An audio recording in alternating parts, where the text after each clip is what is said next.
자, 그러면은 이 교재 제가 요약한 거 우리 금융복지상담센터 전용 교재를 가지고 같이 좀 나눠보겠습니다.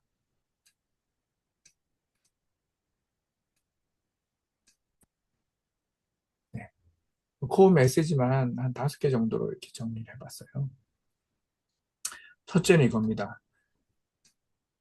우리 상담가님들이 대하는 모든 분들한테는 잠재력이 있다는 걸 인정하는 마음이에요. 너무 당연한 것 같죠? 의외로 쉽지 않습니다. 문제에 가득 차서 온 분 또는 너무너무 답답해서 앞에 앉혀놓은 아들, 딸, 부하 직원, 네. 도무지 답 없을 것 같이 이렇게 느껴지는 선입견이 어쩔 수 없이 있죠. 네. 그것을 내려놓고 시작하자라는 게 이제 코칭의 출발점입니다. 모든 사람 속에 자아를 실현하고 싶다는 의지가 분명히 있고요.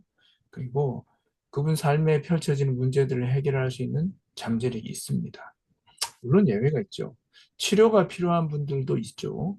네, 그런 분들은 치료 과정을 연결하면 됩니다. 여기서 말하는 이제 코칭의 범위가 치료의 범주를 일단 보류해 두고 드리는 말씀입니다. 코칭도 물론 실력이 계속 쌓이고 이제 아주 고수 코치가 되시면은 치료 과정까지 커버하는 그런 코치가 되십니다.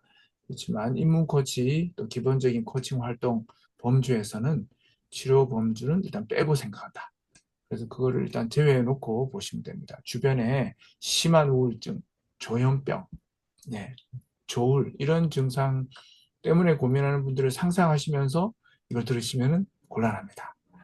평상적인 삶을 사시는 분들이라면은 제가 지금 드리는 말씀이 꼭 적용이 될 수 있는 분들입니다. 그것에 대한 믿음을 가지고 오는 겁니다. 네.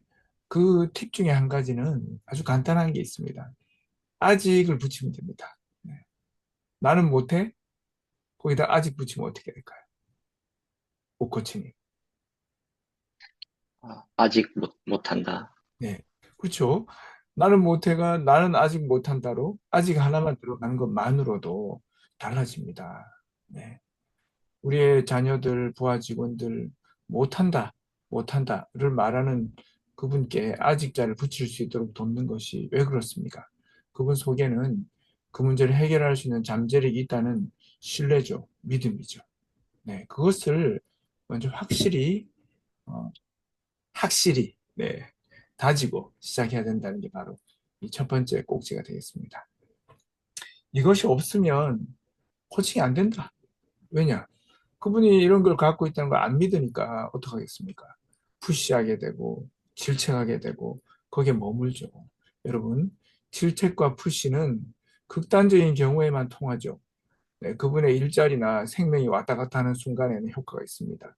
그렇지만 그렇지 않은 순간에는요, 여러분 앞에서만 듣는 척 합니다. 아무 효과 없습니다. 왜냐?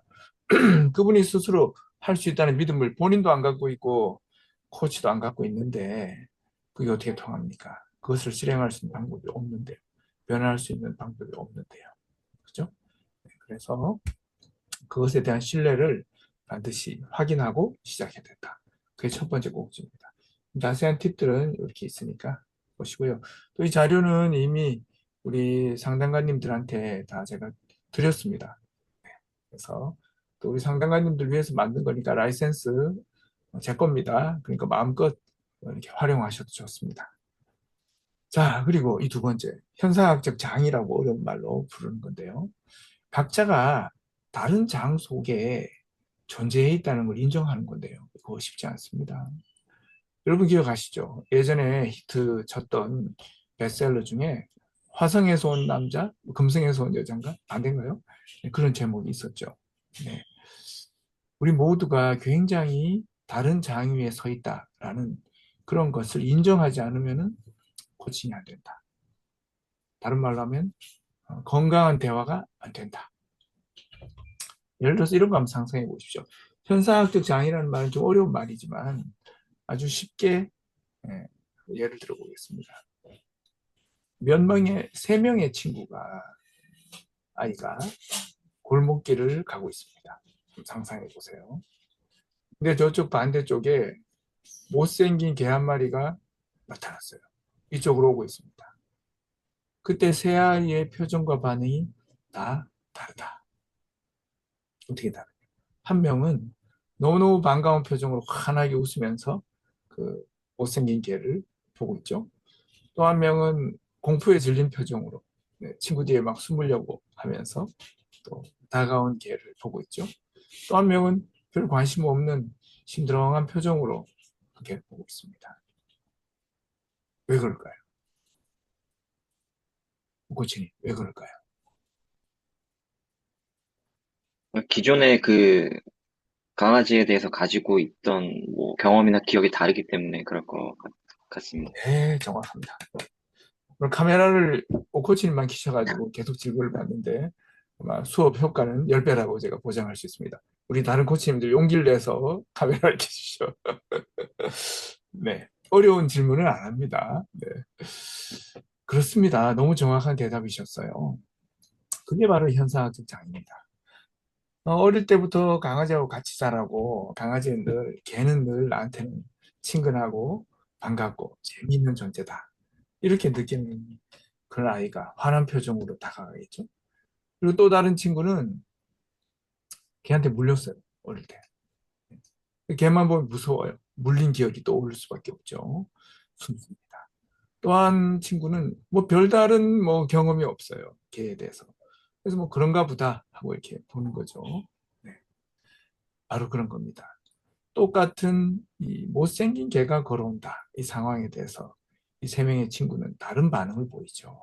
우리가 이 상황을 바라보고 해석을 해보면 쉽죠? 당연하죠? 그렇죠? 현실에서는 그렇지 않다는 거. 현실에서는 어떻습니까?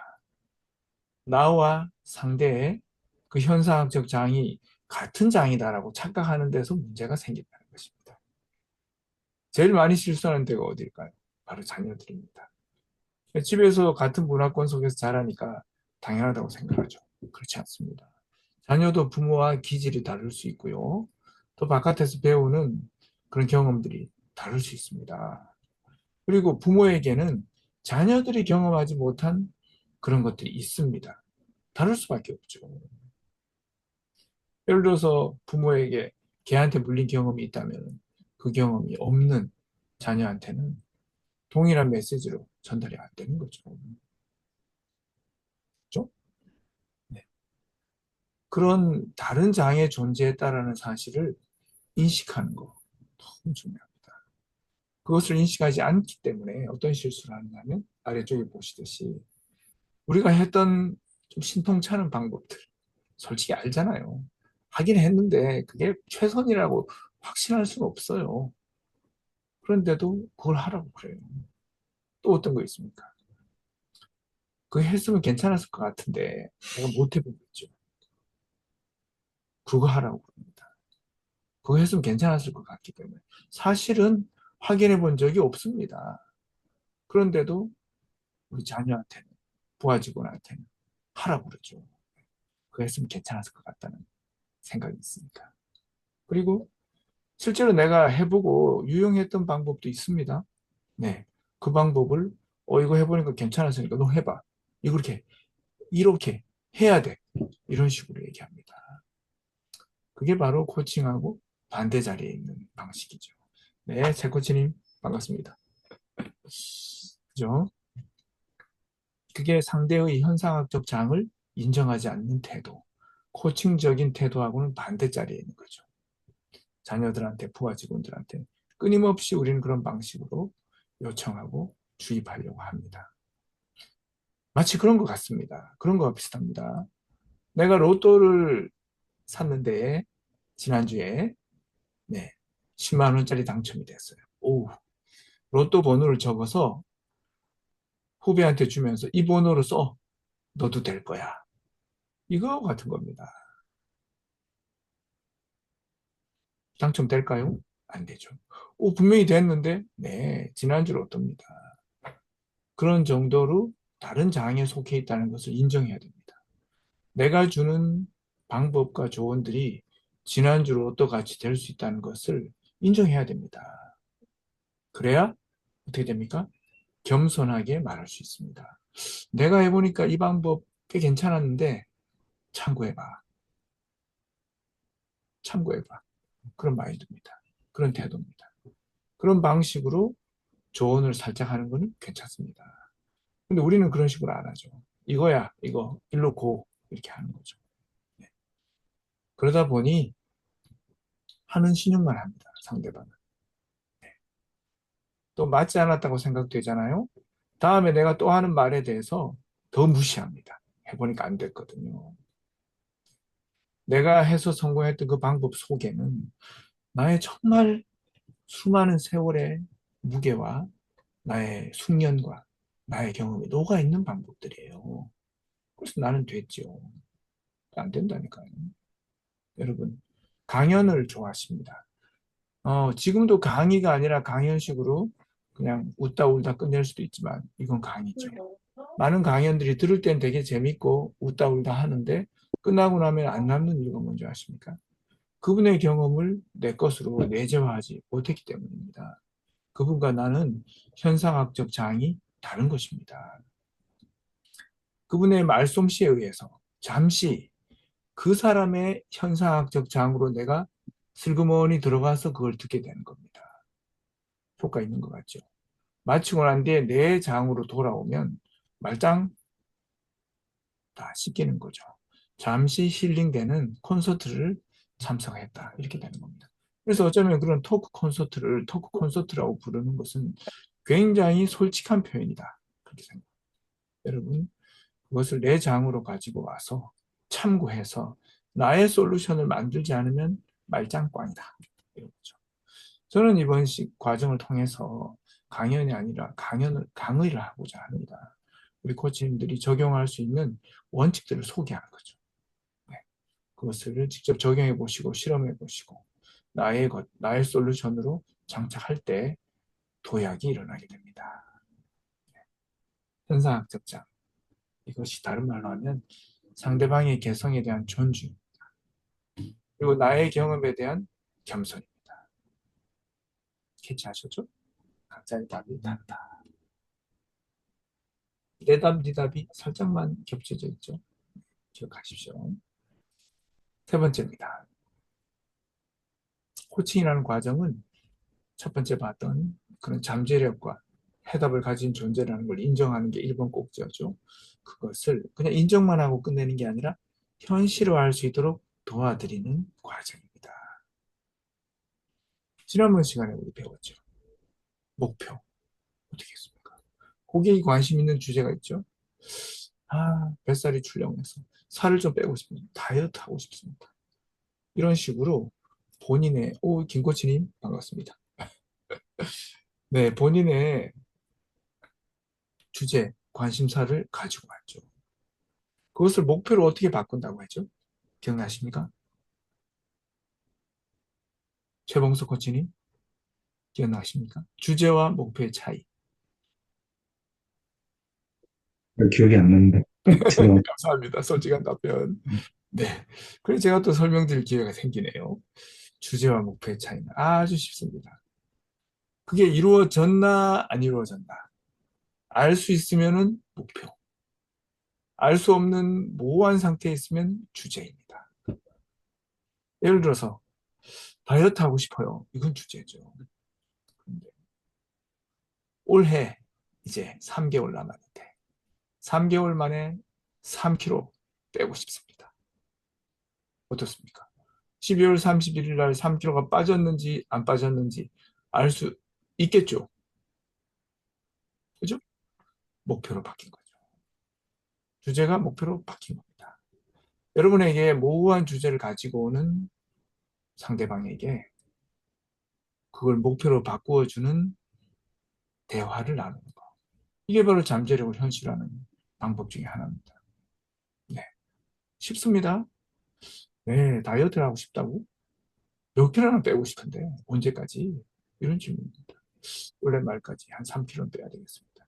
이렇게 전환시키는 것이 엄청나게 중요합니다. 여러분 주제는 그냥 관심사에 머뭅니다. 목표로 바뀌면 어떻게 되는지 아십니까? 목표 자체가 힘을 갖고 있습니다. 목표로 나를 땡겨가는 힘이 있는 거죠. 그 힘을 자극하는 겁니다. 그게 잠재력을 현실화하는 겁니다. 또 다른 예를 들어보겠습니다. 요즘 너무 힘이 없어요. 활력이 넘치는 삶을 좀 살고 싶은데 요즘 너무 힘이 없어서 뭐 사람들도 안 만나고 그냥 치과합니다. 이런 주제를 가지고 왔어요. 활력을 얻고 싶다. 주제입니까? 목표입니까? 최 코치님, 최봉석 코치님. 주제입니다. 이제 금방 캐치하셨네요, 이제.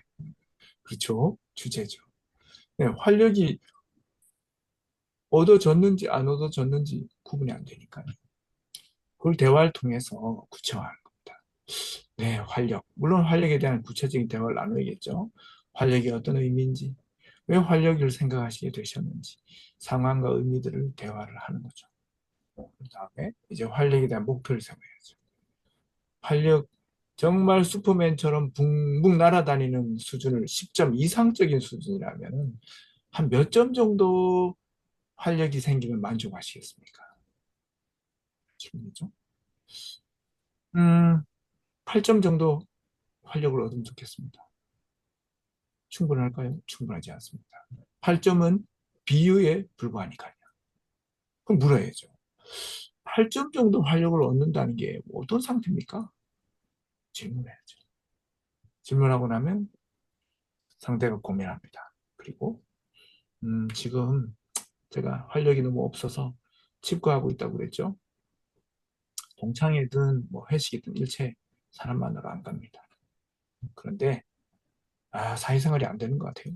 그래서 동창회, 회식 이런 모임에 제가 나갈 정도로 활력을 찾으면은 뭐 그나마 만족할 것 같습니다. 구체화되고 있죠. 이제 12월 말 정도 되면 이제 연말 막년회도 하고 막 그랬다는데 그 전까지 그런 소셜 미팅 그런 교제에 내가 나갈 정도로 활력을 얻으면 좋겠습니다. 이렇게 되면 목표를 정리할 수 있습니다. 그죠? 네, 12월까지 사회적인 모임에 참석할 수 있을 정도로 활력을 회복하기. 어떻습니까? 처음에 활력 찾기 이거 하고 비교해 보면 됐는지 안 됐는지 알 수 있을 정도로 구체화됐다는 게 느껴지시죠? 최봉석 코치님, 그렇습니까? 네, 네. 별로 안 어렵죠, 그죠? 몇 개의 질문만 더 던지면은 이렇게 바뀝니다. 그런데요, 의외로 많은 코치님들이 이런 구체화 질문을 안 하고 코칭을 합니다. 거의 대부분의 사람들은 문제 대화를 할 때 이런 구체적인 목표를 안 잡고 대화를 합니다. 어떻게 됩니까? 우리 여성분들 많이 경험하셨겠지만 후배가 문제를 가지고 와서 나하고 얘기를 하는데 계속 누군가를 씹고 뒷담화 열심히 하고 아무 문제도 해결 안 된 채로 두세 시간의 대화가 끝이 납니다. 네. 처음부터 어떤 상태가 되었으면 좋겠다라는 주제와 목표를 제대로 설정 안 하고 그냥 스트레스 해소형 뒷담화만 했기 때문이죠. 물론 그 뒷담화에도 열심히 대응해 주면 상대방이 어느 정도 위로는 얻고 가겠죠. 그렇지만 일시적입니다. 변화가 안 일어납니다. 다음에도 비슷한 문제 가지고 와서 또 우리 상담가님들을 괴롭힐 겁니다. 그렇습니다. 주제를 잡고 목표를 구체화하는 것. 그것이 잠재력을 현실화하는 방법 중에 굉장히 중요한 요소입니다. 그리고 이따가 이 5가지 제가 간단히 설명을 드린 뒤에 지난번에 했던 주제 잡기, 목표 잡기 연이어서 이제 대안을 찾고 실천 방안을 세우는 부분을 오늘 같이 다루게 됩니다. 그렇게 되면 고객과 라포를 형성하는 것부터 주제 목표를 찾고 대안을 찾고 그것을 가지고 구체적인 실천할 수 있을 정도로 구체화를 시키고 그 다음에 마무리하는 이 풀 프로세스를 오늘 익히시게 되는 겁니다. 그걸 익히시면은 잠재력을 현실화할 수 있습니다. 이걸 안 하면요 그냥 좋은 경청자 거기에 머물겠죠. 잠재력이 있다는 걸 인정해주는 태도 그것도 중요하죠. 그렇지만 이 5R의 기법들을 배우시면은 잠재력을 현실화할 수 있게 되는 거죠. 코치님들 이해되시죠? 네. 이나 이해가 안 되시면 기탄 없이 바로 들어오시기 바랍니다. 세 번째입니다. 그래서 우리는 어떤 기법을 쓰느냐?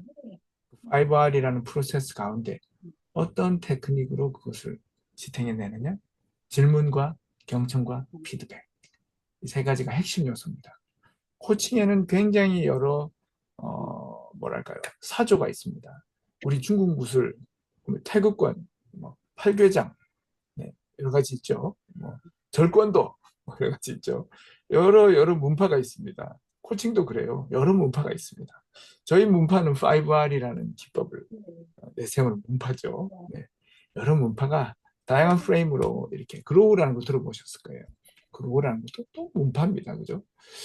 여러 프레임들이 있는데 모두가 공통적으로 활용하는 기술이 바로 이 세 가지입니다. 질경피, 질문, 경청, 피드백. 이 세 가지의 공통적인 기술로 그 프레임을 따라서 구사하는 겁니다. 네. 그래서 코칭의 공통적인 핵심 기술이 뭐냐? 질경피구나. 딱 캐치하시면 됩니다. 이 세 가지는 이따가 하나씩 한번 살짝 다뤄보도록 하겠습니다. 네. 그 다음 끝으로 진심입니다. 네. 코칭에서 가장 중요한 요소를 하나만 꽂으라면 상대가 정말 잘 됐으면 좋겠다. 그걸 원하는 진심, 애정, 사랑. 네. 모든 것은 사랑으로 귀착되죠. 제일 중요합니다. 이게 없으면은 아무리 화려한 기법을 구사해도 한계가 있습니다. 반대로 좀 투박하게 구사가 되더라도 기법들, 기술들이 진심이라는 이 확고부동한 상대에 대한 애정이 있다면은 네, 그 투박한 방법들이 엄청난 빛을 발하게 되는 거죠. 실제로 굉장히 고참 코치가 아니라 입문 코치들도 놀라운 성과를 낼 때가 있습니다. 바로 정말 고객이 잘 됐으면 좋다는 순수한 애정, 진심이 통하는 거죠. 여러분의 자녀들이나 후배들, 부하들을 대할 때 어떻습니까? 이 진심을 장착하고 계십니까? 내가 원하는 수준에 이르지 못했다는 것에 대한 분노, 내가 잘못된 상사가 아닐까? 내가 부족한 부모가 아닐까? 그 분노, 나 자신에 대한 불만, 여기에 기초해서 그것을 터트리는 방식으로 대화하지는 않습니까? 겉으로는 훈육이라고 부르면서, 지도라고 부르면서, 사실은 내 감정풀이 하고 있는 거 아닙니까? 속에는 이게 없습니다. 그 사람이 정말 잘 됐으면 좋겠고, 그 사람을 아끼는 애정, 네. 그것이, 물론 근본적으로는 있죠. 자식 안 사랑하는 부모가 어디 있습니까? 근본적으로 있습니다. 부하 안 아끼는 상사가 어디 있습니까? 근본적으로 있는데, 그 대화의 그 순간 잊고 하는 겁니다. 내 감정이 너무 복받쳐가지고, 그 폭발하느라고, 그거 잊어버리는 거죠. 사랑 안 하신다는 게 아닙니다. 사랑을 잊어버리고 대화하시는 거죠. 네. 그러다 보니 어떻습니까? 상대방은 느낍니다. 네. 말을 아무리 점잖하게 해도 느낍니다. 나를 무시하고 있구나. 나를 아끼지 않구나. 네. 겉으로는 파워 밸런스 때문에 네네 하지만 안 듣습니다. 네. 우리 속으로 오늘 저녁 때 집에 가서 뭐 해 먹지? 이 생각하면서 듣게 됩니다. 겉으로만 그냥 미안한 표정, 곤란한 표정 듣죠. 여러분, 그런 식의 대화는 전혀 성장을 끌어낼 수 없습니다. 진심을 확인하는 거죠. 자, 한번 이 다섯 가지, 이 다섯 가지를 오늘 이해하시고 장착하셨다면은 그냥 뭐 게임 끝난 겁니다. 한번 우리 읽어보고 요약을 정리를 해보겠습니다. 우리 최봉석 코치님, 위에 두 개 읽어주시겠습니까? 무한한 잠재력에 대한 믿음, 모든 사람은 자아 실현의 의지와 삶의 문제를 해결할 잠재력을 가지고 있습니다. 이 각자의 답은 다르다. 모든 사람이 다른 현상학적 장애에 있기에 내 답이 되지 않으므로 개인의 고유성을 존중합니다. 네, 그렇습니다. 띄어쓰기 잘못했네요. 죄송합니다. 네, 그다음 세 번째, 네 번째를 오코치님이 읽어보시겠습니까? 3. 잠재력의 현실화. 나 자신과 남을 일깨워 잠재력을 현실화하는 것이 코칭의 본질입니다. 4. 관계를 변화시키는 핵심 기술. 질문 잘하기, 경청 잘하기, 피드백 잘하기라는 세 가지 핵심 기술이 관계를 완전히 변화시킬 수 있습니다. 네, 그렇습니다. 우리 김정인 코치님이 카메라를 켜셨길래 부탁드리려고 했는데, 네, 다섯 번째, 진심이라는 슈퍼파워. 제가 읽겠습니다. 상대가 잘 되기를 바라는 진실된 마음은 모든 기법을 초월하는 강력한 힘을 가집니다. 네, 이 다섯 가지를 딱 장착하시고 대화하시고 또 훈육하시고 코칭하시면 정말 효과적입니다. 여러분, 절대 지시나 지도를 하지 말라는 게 아닙니다. 멘토링을 하지 말라는 게 아닙니다. 코칭만 하라는 것도 아닙니다. 부모 자식이든 회사에서든 다 필요합니다. 당장 불 나서 불 꺼야 되는데 불 꺼! 이렇게 외쳐야지. 어떻게 하면 좋겠니? 이렇게 묻는 게 어디 있습니까? 모든 것이 다 동원돼야 하지만 우리 코치님들 마음속에 이 마음들이 펀더먼털로 깔려 있어야 된다라는 걸 말하는 겁니다.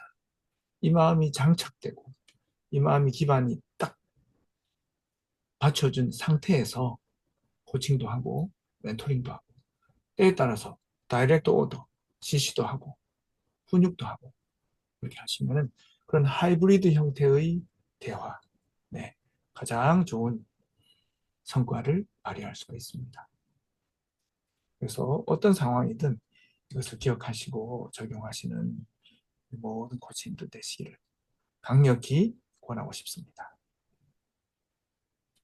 네, 그래서 자, 이렇게 우리가 다섯 가지를 받고 이 중에서 여기 관계를 변화시키는 핵심 기술, 질문, 경청, 피드백을 제가 핵심을 어, 여러분께 소개해 드리도록 하겠습니다. 이 교재는 이제 닫겠습니다.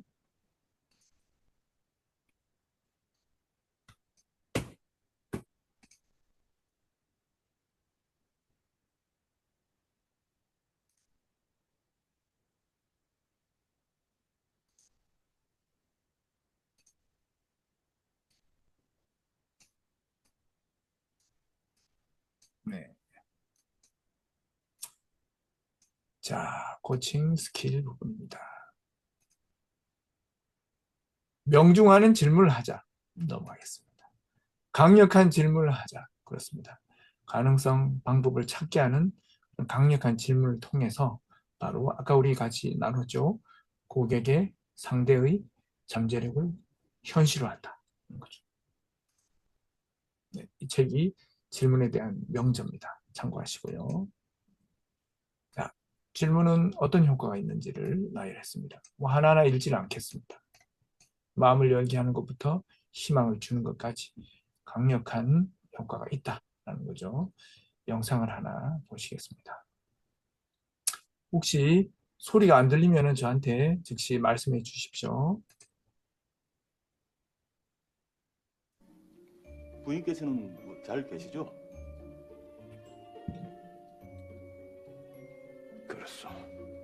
건강도 좋으시고요. 그렇소.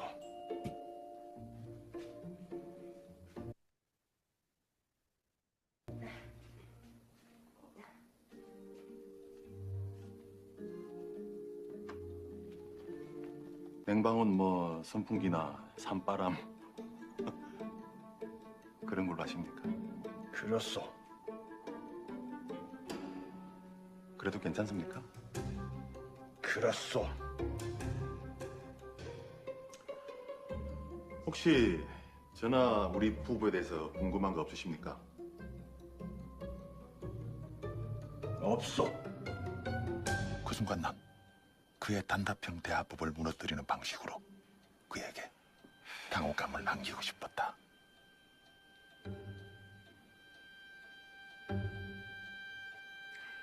선생님은 하루하루를 어떻게 보내십니까? 어떻게 하루를 보내시는지 궁금합니다.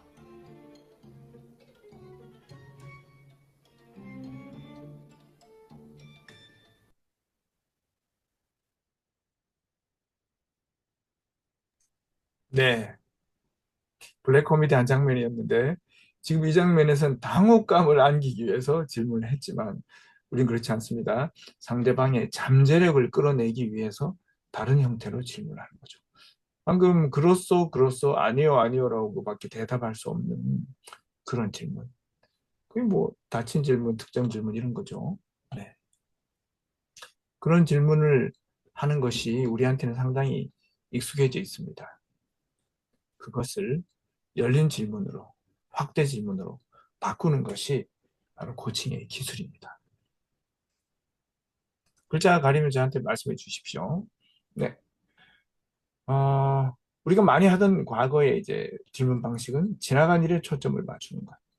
그리고 부정적인 문제를 중심으로 묻는 것. 그리고 방금처럼 예, 아니요로 대답할 수 있는 그런 질문. 왜 그럴까요? 예전에 우리 그런 말 했죠. 예, 아니요로 대답해! 이런 거죠. 네. 상대방의 잠재력을 완전히 삭제하는 그런 방식이죠. 네. 그런 닫힌 질문. 그리고 아주 간단한 단답형으로 말할 수 있는 그런 특정 질문. 특정한 답을 딱 지정해 놓고 그것을 마치게 만드는 질문이죠. 그런 질문 방식들은 없을 수는 없죠. 그렇지만 이런 질문이 우리 모든 질문의 전체를 차지하고 있는 상태가 코칭 질문으로 나가지 못하는 우리의 습관들입니다. 어떻게 바꿀 수 있을까요? 이런 식입니다. 과거가 아니라 미래에 초점을 맞추는. 아까 우리가 주제나 목표라고 얘기했을 때 그 목표죠. 미래에 초점을 맞추는 질문. 그리고 부정적인 문제보다는 긍정적인 가능성과 강점에 초점을 맞추는 질문입니다. 그리고 열린 질문이죠. 상대방이 여러 가지의 사고 방향을 스스로 결정하고 모색할 수 있는 열린 질문입니다. 아까 어떻게 보내시느냐. 이 문제 해결할 수 있습니까? 예, 아니요, 이게 아닙니다. 이 문제를 해결하기 위해서는 어떤 방법을 해볼 수 있을까요? 열린 질문이죠. 열린 질문 어려울 것 같아도 별로 안 어렵습니다. 다음 페이지에서 배웁니다. 확대 질문입니다. 기존에 특정한 답을 찍어놓고 그것을 내뱉게 하는 질문이 아니라 상대방의 사고를 이만큼 확장시켜서 기존에는 생각할 수 없었던 그런 솔루션을 찾아내게 하는 것이 바로 확대 질문입니다. 이런 질문들은 우리의 에너지를 올려줍니다. 반대에 닫힌 부정 특정 과거 질문은 에너지를 떨어뜨리는 거죠. 한정하는 거죠. 네. 예를 들어 보겠습니다. 닫힌 질문, 할 거야 말 거야. 열린 질문, 어떻게 하는 게 좋을까? 최선의 방법은 뭘까? 이런 거죠. 강점을 못 사용하냐? 왜 두려워하냐? 왜 그거밖에 못하냐? 우리가 왜 못하느냐에 대한 질문을 많이 해야 되지만 효과 있을 것 같지만 현장에서 어떤 줄 아십니까? 이런 질문을 하면 상대방은 해결을 위해 나아가고자 하는 반짝이는 사고를 하길 그치고 방어적이 됩니다. 일단은 그 순간을 모면하고 싶고, 둘째, 그게 내 책임이 아니라는 걸 드러내고 싶고, 방어적인 상태에 딱 갇히기 때문에 그 사람에게서 어떤 좋은 솔루션 나오기 어렵습니다. 그 사람이 무능해서 그런 게 아닙니다. 그런 식으로 물어서 그런 겁니다. 부정적인 질문. 네. 어떤 강점을 사용할 수 있냐? 어떨 때 힘이 나냐? 이런 거죠. 긍정적인 방향으로. 특정 질문, 아까 말했었죠.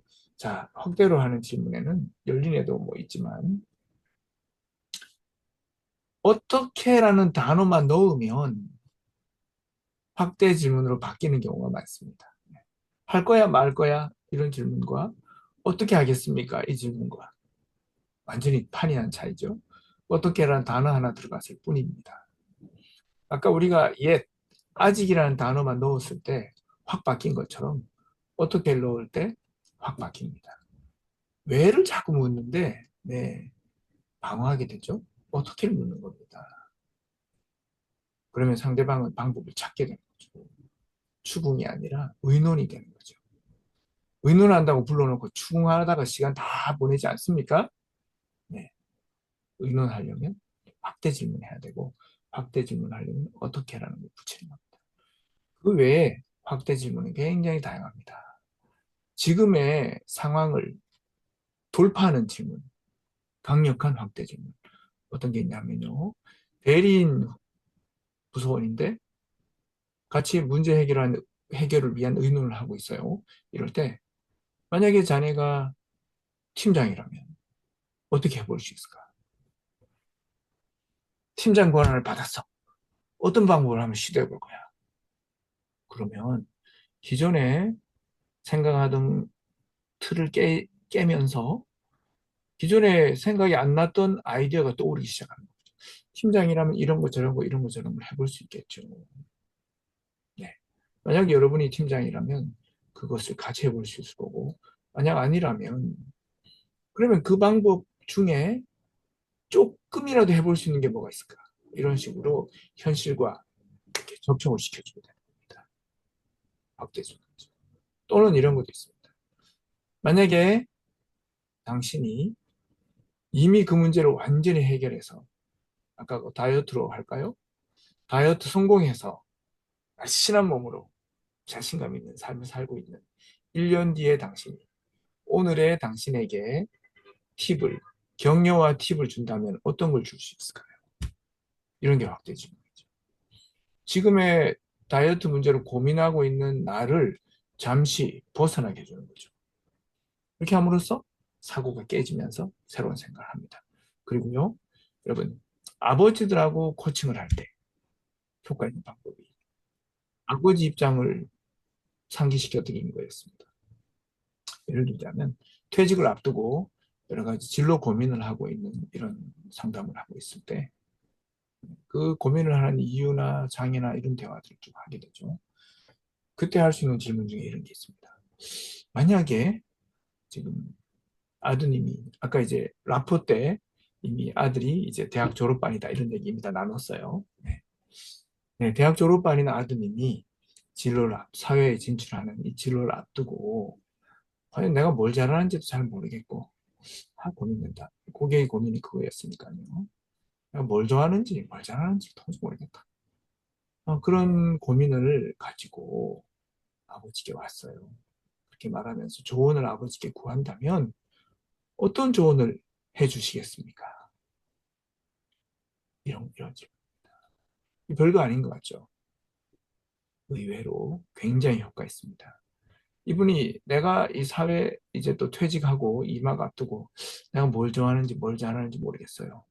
이렇게 말했던 분이 아들한테 그런 조언을 해준다라는 질문을 받는 순간 뇌세포가 10배로 더 작동합니다. 합니다. 해보세요. 작동합니다. 그러면서 아까 안 떠올랐던 대안들이 떠오르기 시작하는 거예요. 이렇게 말해줄 것 같아요. 그러면 아드님께 해주시려고 한 그 말씀, 그걸 생각해 보시면서 우리 고객님이 방법을 떠올리신다면 어떤 방법이 떠오르시나요? 이렇게 질문하는 거죠. 아까 안 떠올랐던 방법이 떠오르기 시작하는 거죠. 이런 게 확대 질문입니다. 지금 내가 속해 있는 대리라는 틀, 네. 그리고 나라는 틀, 그런 걸 다 깨주는 거죠. 팀장이라면. 또는 아들이, 아버님으로서 아들한테 한다면. 당뇨 초기라는 진단받았어요. 어떻게 하면 좋을지 모르겠어요. 확대 질문 어떤 문제 아십니까? 아끼는 후배가 심한 당뇨로 고생하고 있다면 고객님은 그분한테 어떤 조언을 하시겠습니까? 이런 게 확대 질문입니다. 나는 당뇨 초기예요. 전 단계예요. 그래서 그 정도로 심하진 않아요. 아이디어가 안 떠오르는 거예요. 안 심각하니까. 네. 근데 아끼는 후배 머리에 떠올리게 한 뒤에 그 사람은 당뇨 초기가 아니고 심한 당뇨, 심각한 당뇨 어떤 조언을 하겠느냐 이런 질문을 던지는 거죠. 그러면은 내가 당뇨 전 단계일 때 고민한 거고 다른 뇌세포가 활동을 해가지고 더 현명한 답, 더 적극적인 행동, 네, 그런 것을 불러올 수 있는 대안이 떠오르게 되는 거죠. 그게 확대 질문입니다. 이런 질문부터 바꿔보십시오. 답 딱 정해놓고 특정 질문하고 예 아니오로 하는 그 닫힌 질문 말고 확대 질문, 열린 질문 해보시는 겁니다. 원래 이제 많은 분이 카메라를 켜시고 또 시간이 충분하면 원래는 이런 질문을 만들어 보는 실습을 우리가 하게 됩니다. 네, 근데 오늘 시간도 제약이 돼 있으니까 개념을 명확하게 이제 이해하셨을 거예요. 제가 설명 잘했으니까 네, 적용을 해보시기 바랍니다. 그리고 과거에보단 미래를 지향하는 네, 그런 질문. 이것이 바로 우리의 질문을 강력하게 만드는 기법입니다. 네, 업그레이드 실습은 생략하겠습니다. 결국은 질문의 핵심은 뭐냐?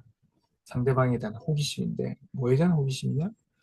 진짜 상대가 원하는 목표가 뭔지, 진짜 상대가 갖고 있는 잠재력이 뭔지 이거를 궁금해 하셔야 이런 멋진 질문들이 나옵니다. 상대방에 대한 호기심이 없는데 무슨 질문을 하고 싶겠습니까? 호기심이 중요하고 좋은 질문을 하기 위해서는 호기심이 중요하고 그 호기심은 무엇을 향한 호기심이냐? 고객의 진짜 목표 그리고 고객이 갖고 있는 잠재력에 대한 호기심 그것이 바로 좋은 질문을 가져오게 되는 핵심이다. 이렇게 보시면 되겠습니다. 네, 우리 질경피, 질문 경청 피드백 중에 질문 이제 나눴죠. 네, 다음은 경청입니다. 경청까지 하고 잠시 쉴 테니까 힘을 내십시오. 네, 경청, 잘 듣는 거죠. 이 청자에 다 있습니다, 답이. 왕의 말을 듣듯이 귀자죠. 열십자 눈목자죠. 10개의 눈이 있더라도 나는 다 그대에게 집중하리라. 집중하면서 상대와 내가 한 마음이 되어서 일심이 되어서 야, 이 한자 너무 멋진 거 아닙니까? 청자에 답이 있습니다. 뭐 경청이 중요하다는 건 수많은 분들이 얘기했어요. 이런 분, 이런 분, 이런 분들이. 근데 저는 이 말씀이 제일 와닿는 것 같아서 따로 뽑았습니다. 경청은 다른 사람의 마음에 들어가는 열쇠다. 영국의 극작가 핑클레이라는 분이 한 얘기인데 코칭에서의 경청을 너무 잘 설명하고 있다고 생각합니다. 바로 상대에 대한 이해, 공감, 존중, 신뢰 이런 것들이 전부 경청의 요소고 그것이 바로 상대의 마음을 열게 하죠. 경청의 3단계입니다. 중심축이 이동하는데요. 첫 번째는 자기중심적인 이건 경청이 아니니까 듣기라고 하겠습니다. 자기중심적인 듣기입니다. 네. 내가 이미 프레임을 딱 갖고 있어요. 답을 갖고 있어요. 의도가 있어요. 그걸 가지고 상대 말을 듣는다고 앉아 있는데 이게 됩니까? 안 됩니다. 색안경을 쓰고 빨간 안경을 쓰고 컬러 TV 보는 거하고 뭐가 다르겠습니까? 네.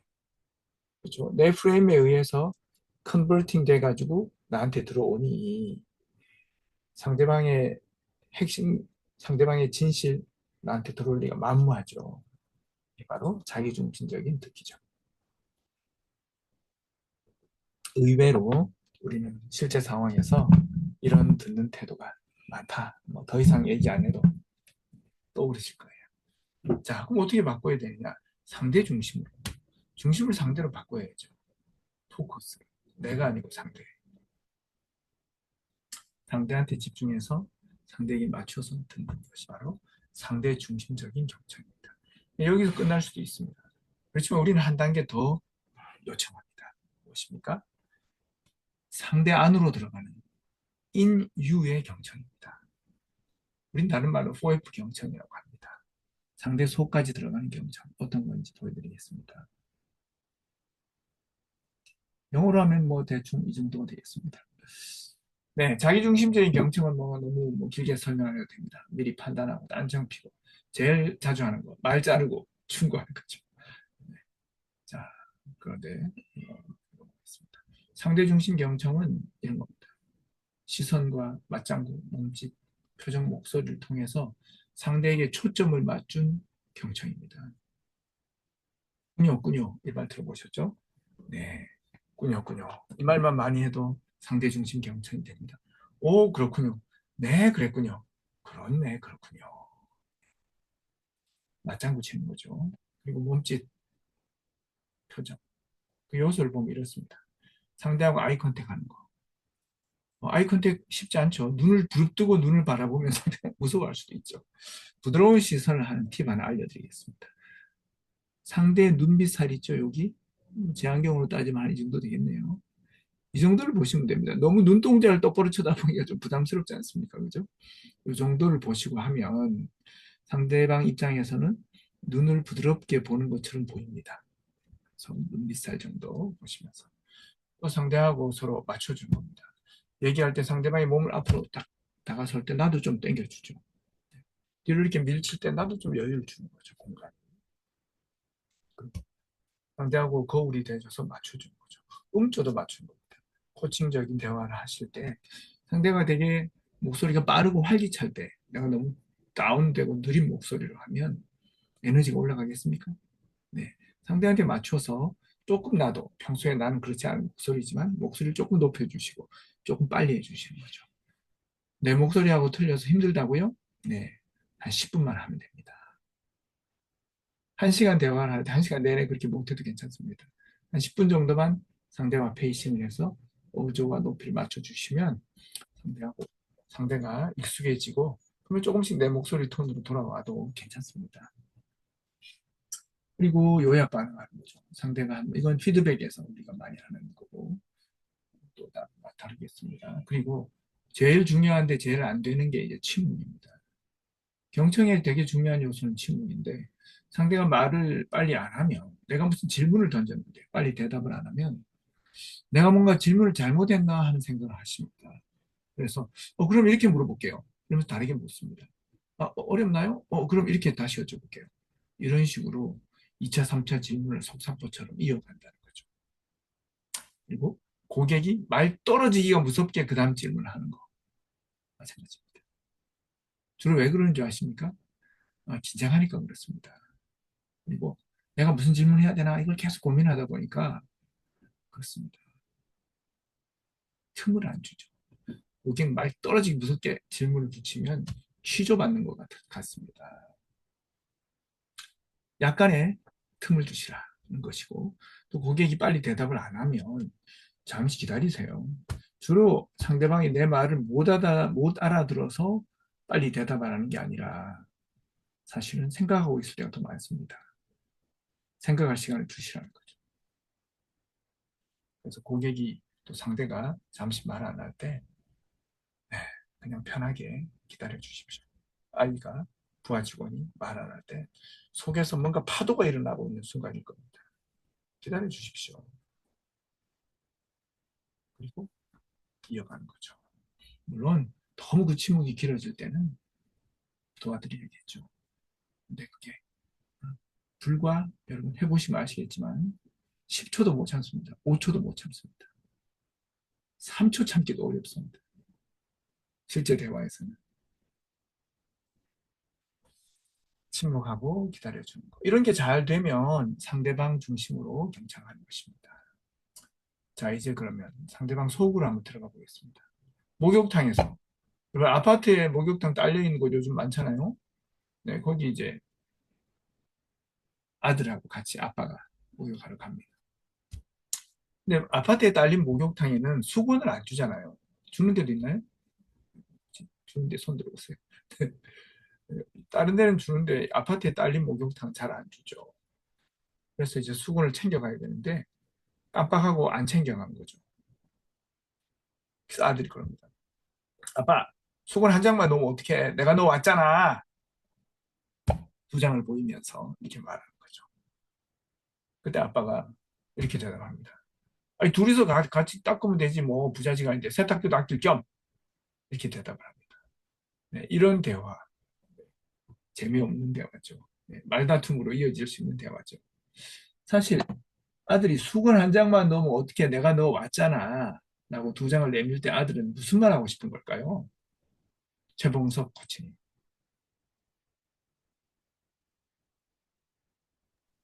같이 쓰기 싫다는 거. 그런가요? 2장 넣어왔다니까요. 네. 내가 너 왔잖아. 그런 거죠. 아, 그걸 보여주면서 네. 아빠가 한 장을 깜빡했단 말이죠. 그걸 아들이 대신 넣어왔어요.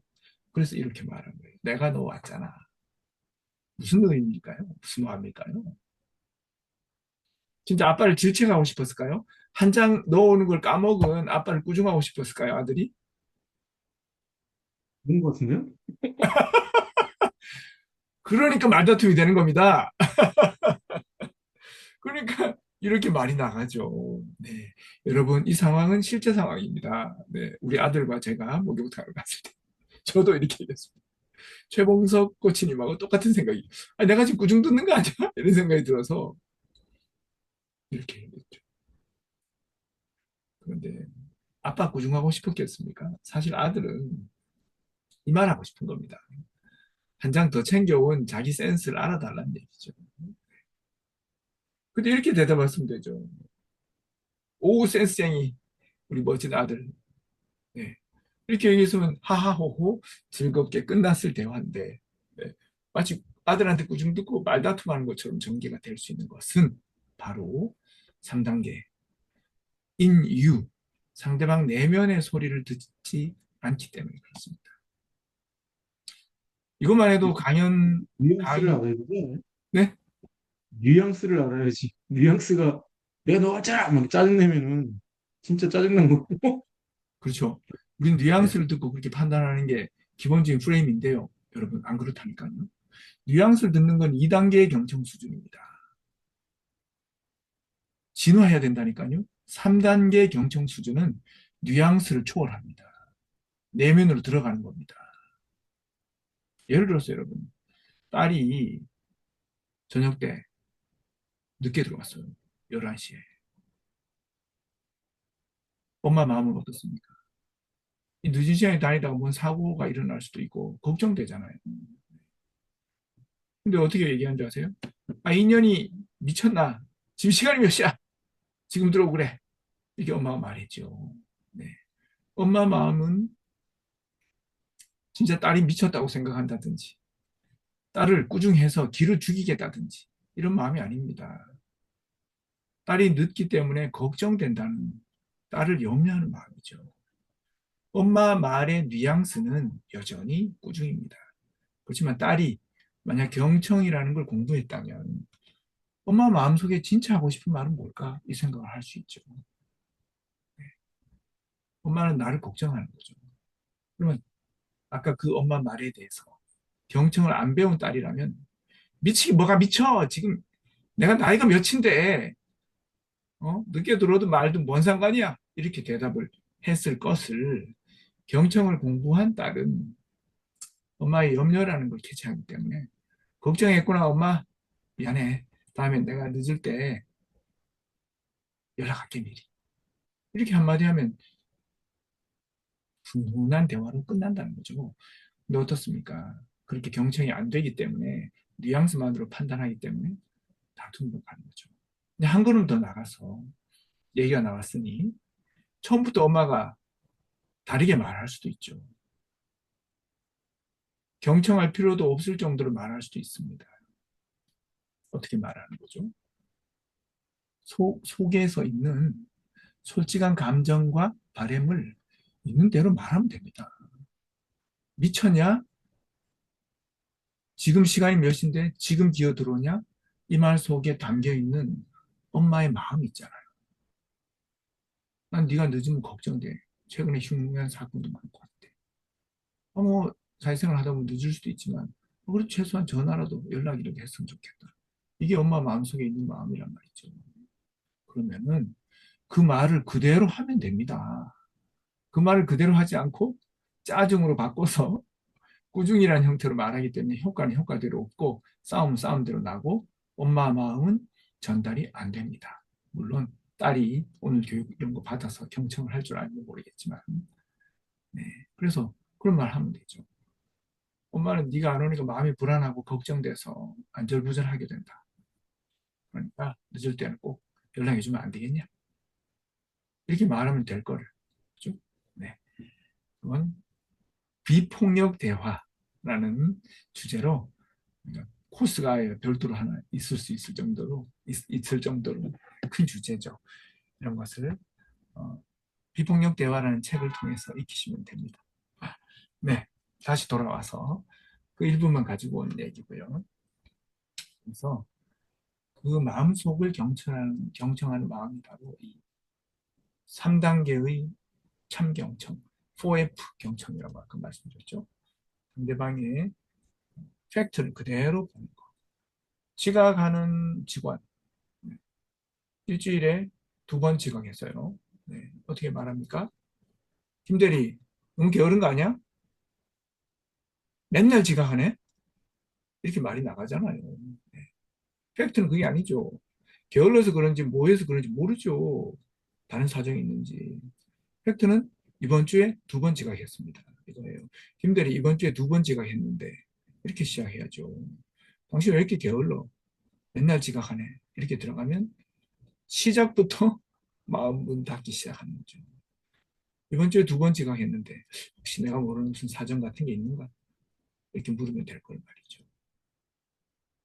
네, 팩트에 포커스하는 거죠. 그 상대방이 갖고 있는 참된 감정, 그의 의도, 아까 우리가 했던 거죠.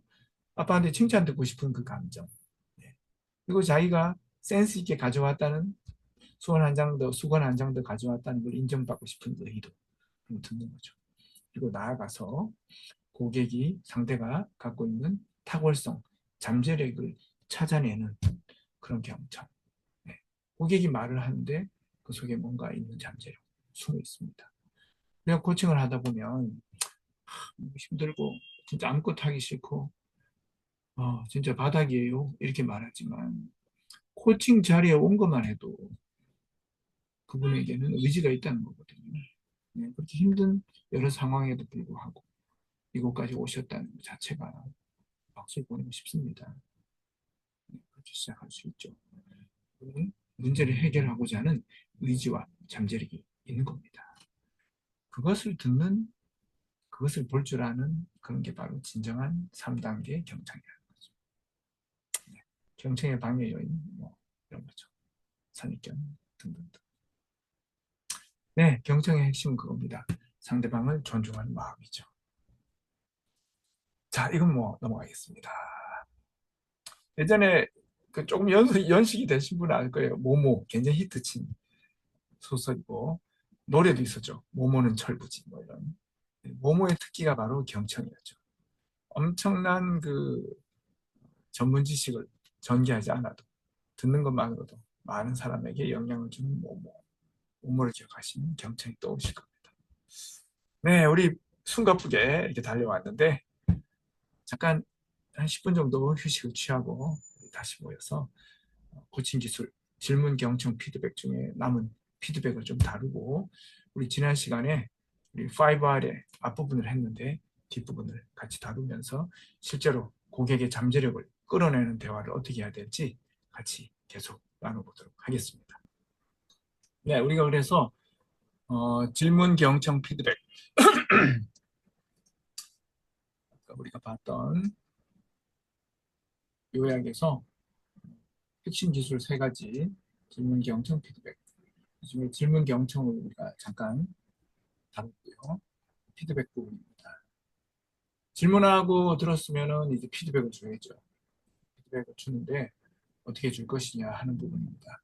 피드백을 줘야 상대가 안정감을 느끼고 또 자기 책임하에 준비할 수 있고 또 지지와 격려를 받는 거죠. 그래서 함께 해결책을 구축해 나가야 됩니다.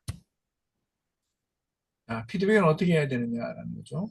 아까 우리가 지각한 직원을 예를 들어서 얘기했던 것처럼 관찰, 사실과 관찰에 근거해서 피드백을 하는 거.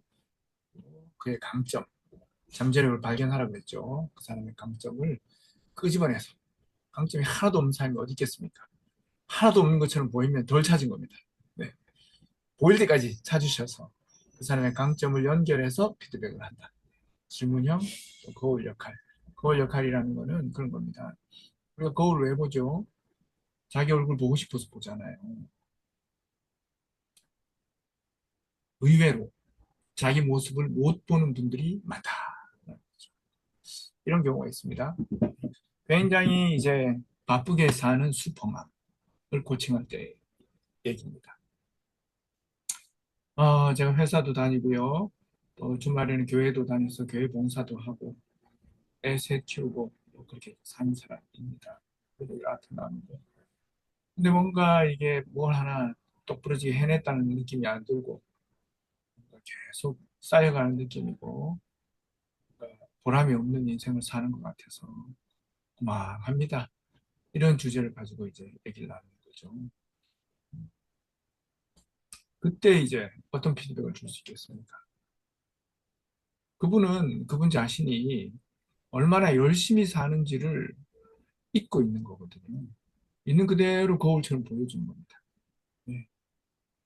회사도 그렇게 다니시면서 열심히 일하시고 주말에 신앙생활 또 주중에도 또 맡은 일들을 봉사활동 교회에서 하시고 또 아이를 셋이나 이렇게 키워내고 정말 이런 분을 우리가 슈퍼맘이라고 부르는 거 아닌가요? 이런 거죠. 좀 비슷한 다른 확장 질문하고 이걸 연결하면 그렇게 보일 수 있습니다.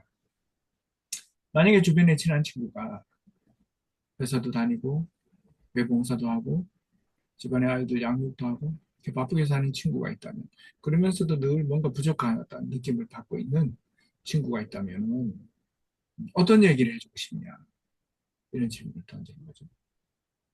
피드백형 질문이죠. 거울 피드백형. 그때 뭐 진짜 열심히 사네. 진짜 열심히 살고 있어. 이렇게 말해줄 것 같다. 이렇게 말을 하면서 그분이 울컥하신 거죠. 그런 관점으로, 다른 관점으로 자신을 바라보니 참 열심히 수고롭게 사는 모습이 재발견이 된 거죠. 그런 식으로 거울 역할을 해준 겁니다. 아까 이제 우리가 경청할 때 거울 역할, 미러링은 상대방의 모습을 이렇게 따라하면서 서로 저기 페이싱하고 맞춰주고 이런 거지만 여기서 거울은 의미는 다릅니다. 상대방을 비춰주는 거죠. 그 자신도 못 보고 있는 부분을 볼 수 있게. 열심히 살고 있는 분들이 대부분입니다. 그런데 문제에 빠지면은 자기가 성실히 열심히 잘해왔다는 걸 다 잊어버리고 문제 하나만 생각하거든요. 그래서 거울 역할을 하면서 그분의 전체적인 삶을 전체로서 홀리스틱하게 조망할 수 있게 해주는 거. 그게 좋은 피드백인 거죠. 문제를 당하고 있고 문제에 빠져 있는 자신만이 아니라 그 사람 전체로서 잘해왔던 모습, 또 다른 영역에서 잘해내고 있는 모습, 그런 것까지 다 볼 수 있도록 도와주는 거. 그래서 새로운 관점을 발견할 수 있게 해주고, 네, 내가 답을 딱 주는 게 아니라 상대가 답을 선택할 수 있도록 선택을 존중하는 피드백. 이런 것들이 좋은 피드백인 거죠. 네, 뭐 퀴즈인데 지금 카메라 켜신 분이 없기 때문에 넘어가겠습니다. 당신이 보여준 끈기와 창의적 접근 방식. 큰 도움이 됐습니다. 네, 그 사람이 행동했던 거에 대한 과정상의 강점, 제일 좋은 거죠. 그분의 어떤 내재적인 그런 이미 갖고 있는 강점들을 지적해 주는 건 물론 좋지만 그 사람이 과정에서 보여줘 그 강점을 부각하는 것이 더욱 좋다. 그 사람이 이룬 성취나 결과에 대한 강점도 좋지만 더 좋은 건 과정에서 보여준 강점을 부각하는 것이 더 좋은 거다. 그리고 있는 대로 관찰하는 걸 보여주는 거죠. 아까 얘기처럼 김대리가 이번 주에 2번 지각했는데 이렇게 하는 거죠. 네. 그리고 질문으로 피드백하는 거. 그리고 아까 말씀드렸던 거울 역할이죠. 여러 가지 시도를 하고 포기하지 않고 고민하고 있는 그 모습을 그대로 인정해 주는 거죠. 나닥을 쳤습니다 라고 말하지만 문제를 해결하기 위해서 선배를 찾아오고 엄마 아빠하고 대화하고 또 코칭을 받으러 오는 거 아니겠습니까? 그것 자체가 이미 시도하고 있다는 것이고 에너지가 있다는 것이고 바닥에서 올라오고 있다는 거죠. 그리고 이제 선택을 존중하고 발견을 촉진하는 피드백입니다. 네, 먼저 가신 안에 이 부분은 실제 코칭에서 나온 내용이고요.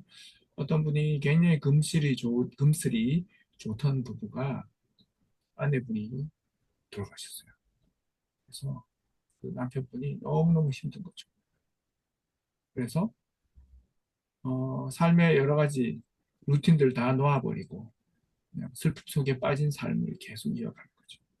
이렇게 저렇게 해봐도 빠져나오지 못하고 있는 상태에서 이제 코칭을 받으셨습니다.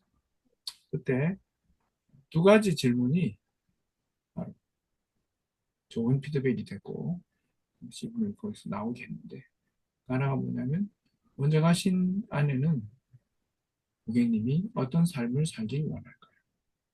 그리움과 슬픔에 쌓여서 생활을 거의 못할 지경에 있는 이 삶에 대해서 먼저 간 아내는 뭘 원할까요?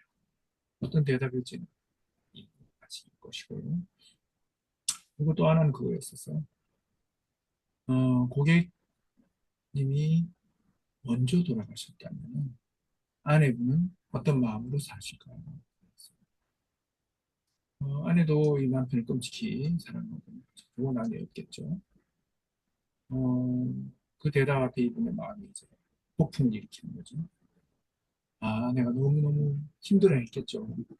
지금의 나처럼 일도 손에 안 잡히고 슬픔에 빠져 있었겠죠. 마음이 여린 사람이어서 더 그랬을 거예요.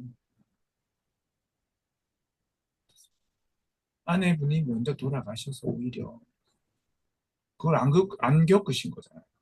그 슬픔을 겪는 역할을 남편분이 하시게 된 거잖아요. 꼭 최악의 상황이라고 볼 수 있느냐라는 거죠. 그 두 가지를 통해서 이분이 이제 털고 자기 삶으로 복귀하셨죠. 네. 그리고 이제 직장에서의 피드백 얘기예요. 피드백 없는 것보다 나쁜 피드백이 차라리 낫다. 뭐 이런 겁니다. 음, 피드백을 우리가 할 때 학대적인 또는 무의미한 그런 피드백이 아니라 지지적이고 교정적인 피드백을 해야 된다라는 건 쉽게 동의하실 수 있을 겁니다. 이 내용은 제가 드릴 테니까 보시면 되고요. 근데 그때 어떻게 하느냐라는 거예요. 이 교정을 안 할 수가 없잖아요. 자식 훈육할 때도 그렇고 부하 직원들을 가르칠 때도 교정을 안 할 수는 없죠. 내 지지, 격려, 칭찬만 할 수는 없지 않습니까? 그럼 어떻게 해야 되느냐? 그때 할 수 있는 게 바로 인정과 교정과 칭찬을 버무린 샌드위치 피드백을 하는 겁니다. 인정과 칭찬은 어떤 효과가 있는지는 긴 설명 안 해도 아실 거예요. 자, 그리고 칭찬이 너무너무 좋다는 거는 너무 잘 아실 거예요. 그래서 칭찬은 고래도 춤추게 한다. 뭐 그런 말이 있죠. 네. 그런데 이제 칭찬에도 구체적인 기법이 있습니다. 다 아실 내용인데 한두 가지만 좀 다뤄보면은 공개적인 칭찬, 개인적인 칭찬보다는 공개적인 칭찬, 훈육이나 충고 또는 교정 이런 거는 비공개적으로 하는 거죠. 여러 사람 앞에서 하는 거 망신 주기밖에 안 되겠죠. 꼭 참으시고 따로 불러서 하시고 칭찬은 여러 사람이 있을 때 하는 게 오히려 더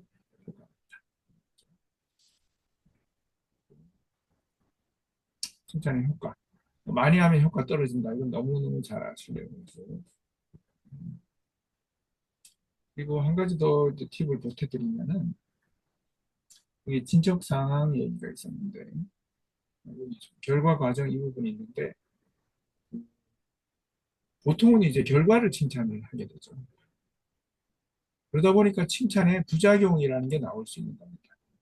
칭찬 자체만 목표로 하는 아이들 양육할 때 할 수 있는 실수죠. 그 다큐 같은 데서도 보셨을 수 있는데 그림책을 많이 읽은 걸 가지고 칭찬을 했더니 대충 읽고 와서 이제 다 읽었어요. 다 읽었어요. 이렇게 애가 내미는 그런 다큐 내용이었어요. 칭찬의 부작용이죠. 질이 사라지고 양만. 그래서 이제 과정 칭찬을 하는 거죠. 열심히 읽는 모습 자체를 칭찬한다든지 그런 과정들이 또 이제 회사에서는 좋은 성과 뭐 당연히 칭찬해야 되겠지만 그걸 성과를 내기 위해서 진짜 김다리는 정말 머리가 좋은가 봐 이렇게 해내다니 이게 아니라 진짜 퇴근도 안 하고 일할 때 내가 알아봤어. 진짜 열심히 했잖아. 멋있었어. 하면서 과정을 가지고 와서 비록 결과 칭찬을 할 때조차도 과정을 가지고 와서 칭찬할 때 효과가 크다. 기억하시고요. 자, 이 기대치 위반 효과라는 거는 칭찬 다음에 부정적인 말이 오면 오히려 효과가 더 떨어진다는 얘기예요. 칭찬으로 먼저 시작 많이 하죠. 뭐는 좋은데 한 가지 좀 충고할 게 있다면 이거야. 이렇게 끝나면 여러분 기억하시죠? 앞에 칭찬이 칭찬처럼 머리에 남나요?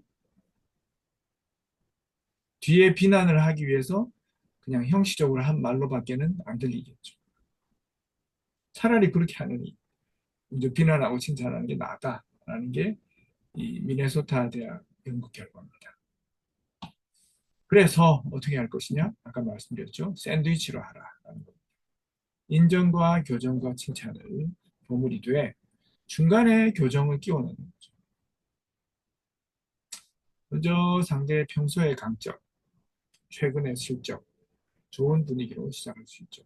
뭐 하다못해 오늘 헤어스타일이 멋있는데 머리 새로 했나 봐? 이런 것도 좋죠. 긍정적인 것에서 시작을 하고 그리고 교정해야죠. 당연히. 개선 포인트 당연히 지적해야죠.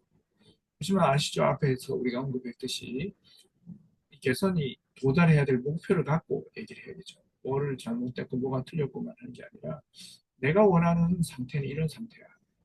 김 대리가 이르렀으면 하는 모습은 이런 모습이야. 라는 목표 지점을 갖고 교정적인 피드백을 해야죠. 안 할 수 없죠. 그리고 세 번째, 격려로 마무리를 하는 거죠. 이런저런 어려움이 있지만은 이런 부분을 교정하면 잘 해낼 거라고 믿고 또 그 과정에서도 내가 힘껏 도와줄게. 이렇게 해서 인정하고 격려하는 걸로 마무리를 하는 겁니다. 그래서 인정, 교정, 칭찬, 교정을 끼워서 이렇게 부하 직원을 또는 자녀를 지도해 보십시오. 효과가 100배로 나타납니다. 아까 우리 나눴죠? 단순한 감정풀이로 내 감정을 쏟아내고 싶은 그런 상태로 교정을 뱉는 거 아무 효과가 없고 그것 때문에 효과가 없다는 사실 때문에 열받아서 다음엔 더 세게 얘기하고 내가 좀 덜 세게 얘기해서 그런가? 더 세게 얘기. 네. 내 목소리는 커가고 내 성격은 나빠지고 관계는 나빠지고 아무런 효과도 없다는 거죠. 자식과 관계 끊을 수 있습니까? 네, 못하죠. 부하 직원, 네, 해고할 수 있습니까? 미국처럼 you are fired 이렇게 할 수 있습니까? 못하죠. 네, 아무 효과 없이 문제만 더 악화시키죠. 꾹 참고 심호흡하시고 감정적인 부분을 정리를 좀 한 상태에서 내가 이루려고 하는 목표가 감정풀이가 아니라면 감정풀이 하고 싶으면 다른 데서 하시고 아니라면 진짜 훈육이라면 아까 우리가 나눴던 부분 내 마음속에 있는 애정 그리고 우리가 함께 달성해야 될 목표 지점 이런 것들을 확인하시고 그 교정을 이렇게 인정, 교정, 칭찬의 샌드위치 형태로 전달하는 것 아주 성숙한 부모 또 성숙한 리더의 모습이라고 생각합니다. 연습하면 됩니다. 처음엔 잘 안 되지만 자꾸 반복하면 됩니다. 우리가 이제 피드백 부분을 같이 했습니다. 네, 이렇게 해서 우리가 질문, 경청, 피드백 이것에 대해서 같이 기법을 정리를 해봤어요. 그러니까 이런 그 프레임이 우리가 하는 모든 대화 속에서 나타날 때 정말 남다른 부모, 남다른 리더의 모습이 나오는 거 아니겠습니까? 실천해 보십시오. 관계가 바뀝니다. 효과가 달라집니다. 성과가 나옵니다. 그렇게 할 수 있도록 돕는 것이 바로 코치고 코칭 공부를 하시고 또 코치가 되시면 다른 사람도 그렇게 할 수 있는 사람으로 변화되는 것을 도우실 수가 있습니다. 자, 그래서 우리가 이렇게 기술을 봤는데 우리 지난 시간에 프레임워크를 같이 좀 나눴었죠. 그 프레임을 다시 한번 정리를 하면 오늘 이제 마무리가 될 것 같습니다. 네, 우리 코칭의 프레임 5R이라는 거 기억나시죠? 관계, 목표, 현실, 자원, 실행. 이 5단계로 코칭 대화를 진행한다는 거죠. 그 요소는 무엇이 이루어지느냐? 아까 질문, 경청, 피드백으로 이루어지는 겁니다. 그걸 어떻게 구사하느냐? 이 5R 프레임에 맞게 구사하면 된다는 거죠. 첫 번째 R은 우리 할게요. 관계 형성은 신뢰와 안정감을 먼저 형성하는 단계죠. 그리고 그다음 리포커스 단계는 주제, 목표, 세션 목표. 우리 지난 시간에 했던 거죠. 점점 좁혀가면서 구체화해 나가는 그런 단계죠. 아까 우리 최봉석 코치님과 함께 대화했던 것이 바로 이 부분이죠. 주제를 목표로 바꾸고 목표를 오늘의 목표인 세션 목표로 바꾸는 과정이죠. 그리고 목표가 잡혔으면 현재는 어떤지도 돌아보는 거죠. 이 순서 바뀔 수도 있습니다. 이제 돌아보고 그리고 목표를 달성하기 위해서 어떤 자원을 가지고 있는지를 자원 찾기를 하는 거죠. 그 중에 하나가 나의 그 상대의 강점을 찾아주는 거, 또 상대의 성공적인 경험을 찾아주는 거, 또 상대를 이 문제를 해결하기 위해서 목표를 달성하기 위해서 활용할 수 있는 주변의 자원들, 지지해주고 도와주시는 사람들, 방법들, 툴들 이런 것도 찾아드리고 이렇게 해서 대안을 수립하는 거죠. 해볼 수 있는 것들을 몇 가지 대안을 찾는 거죠. 여기까지가 바로 리소스 단계입니다. 그러면 여러 대안을 뭐 다 할 수도 있지만 대표적인 대안을 하나 딱 선택을 하는 거죠. 그래서 실천을 할 수 있을 정도로 구체화시켜서 실행까지 하게 만드는 단계가 리스폰시빌리티 단계입니다. 책임 있게 고객이 가진 잠재력을 발휘할 수 있도록 만들어 드리는 거죠. 이 5단계로 대화하면 어떤 문제라도 해결해 이룰 수 있다. 감히 말씀드릴 수 있겠습니다. 자, 우리 지난 시간에 했던 이 관계 형성, 상대에게 심리적 안정감을 제공했죠. 다음 우리 지난 시간에 했던 게 이거죠. 목표를 구체화시켜 나가는 것. 다이어트라면 6개월 내에 3kg 감량하겠다. 이것이 바로 목표로 바뀌는 순간이고요. 우리 코치님들하고 대화한 이 시간에는 그럼 뭘 달성할 것이냐 하는 거죠.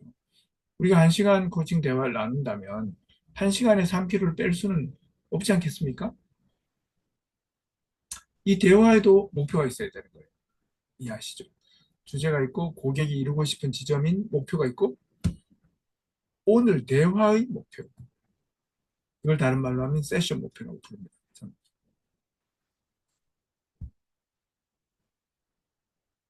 오늘 3kg를 뺄 수는 없는 노릇이니까 3kg를 뺄 수 있는 방법 찾기, 습관 찾기, 그것이 바로 세션 목표가 되는 것입니다.